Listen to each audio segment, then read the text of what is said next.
Saudi Arabia, homosexuality. Saudi Arabia has no criminal code as traditionally, the legal system of Saudi Arabia has consisted of royal decrees and the legal opinions of Muslim judges and clerics, and not legal codes, written law. There is no such thing as LGBT rights, and even advocacy for them is considered illegal.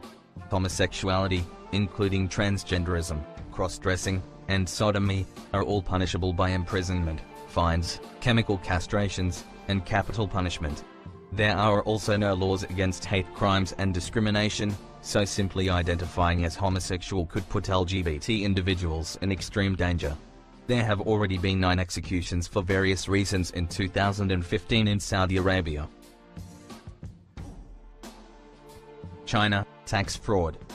The actual number of people executed in China is considered a state secret, but the number is estimated to be in the tens of thousands.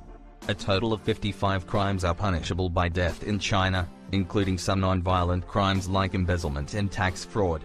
Death sentences are usually handed down with a 2-year probationary period so the government can be sure of the prisoner's guilt before executing them via firing squad or lethal injection.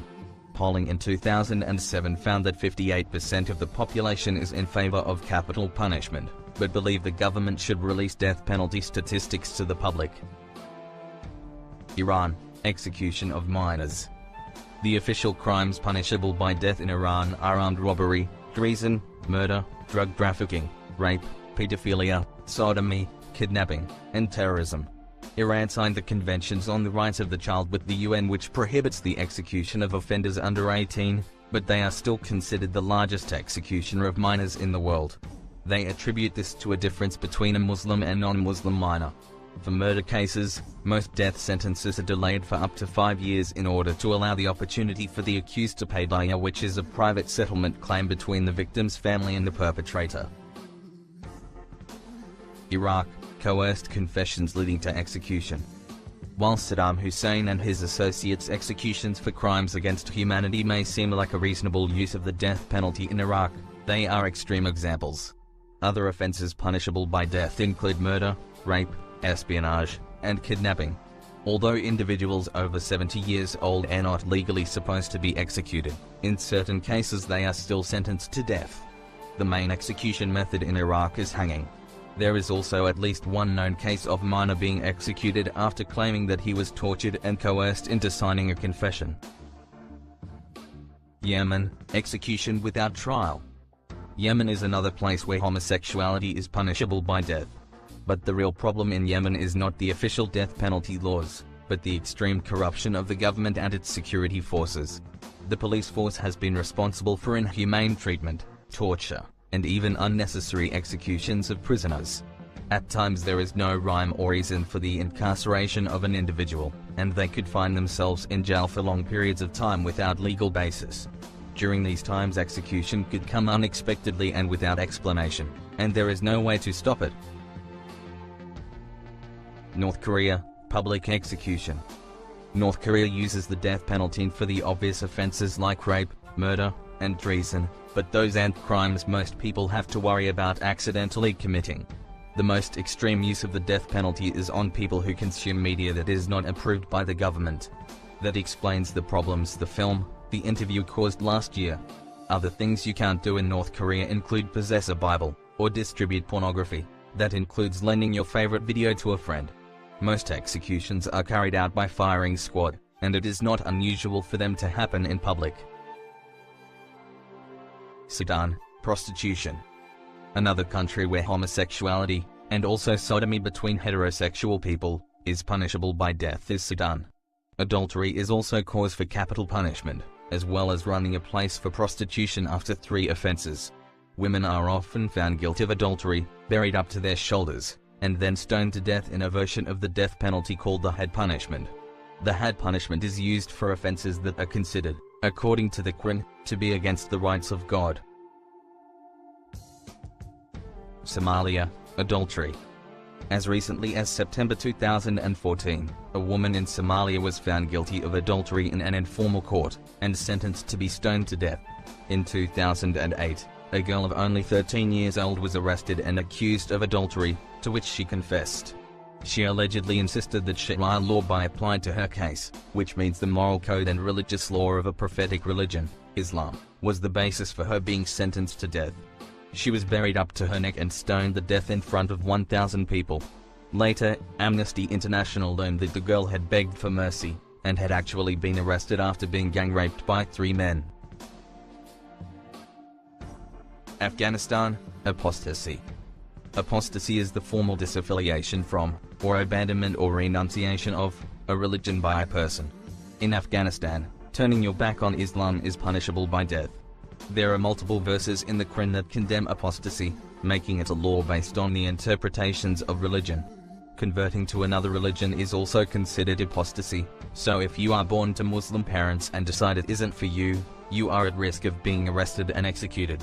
It is not even permitted to doubt a single aspect of Islam, either verbally or in writing. Officially, apostasy is still illegal in Afghanistan, but in recent years the US has been putting pressure on the government, which has delayed executions. Turkey, forced to commit suicide. Forced suicide is used as a form of honor killing in Turkey. Surprisingly, the high occurrence of honor killings in the country is in large cities like Istanbul. The most common triggers of an honor killing are a woman having an extramarital affair, a young girl having a relationship with a man, and even a woman seeking a divorce. Young boys are often ordered to do the honor killing because they will receive a shorter prison sentence. In other cases, the person who is considered dishonorable is forced to commit suicide so no one has to face any legal consequences. The city of Batman has been nicknamed Suicide City because of its high rate of forced suicides.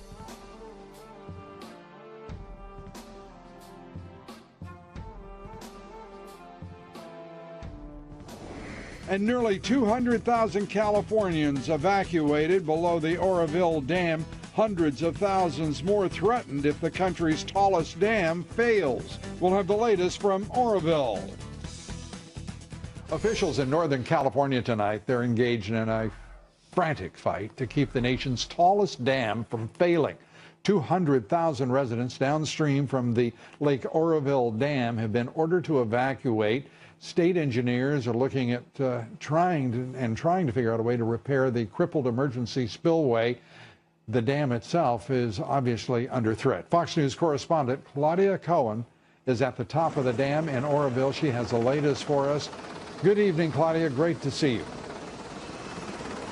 Good to see you too, Lou. I can tell you that the situation here is fluid. We have a mandatory evacuation order that remains in effect.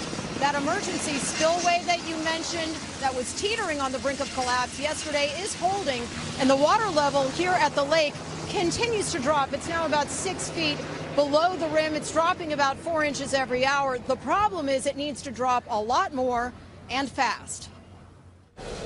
Engineers are focusing on repairing Oroville Dam's emergency spillway, which suffered severe erosion damage over the weekend. Convoys of trucks delivered boulders that were used to fill dozens of super sacks. The plan is for Black Hawk helicopters to lower the sacks into the damaged areas and shore up what is essentially a huge ravine that had never been used before.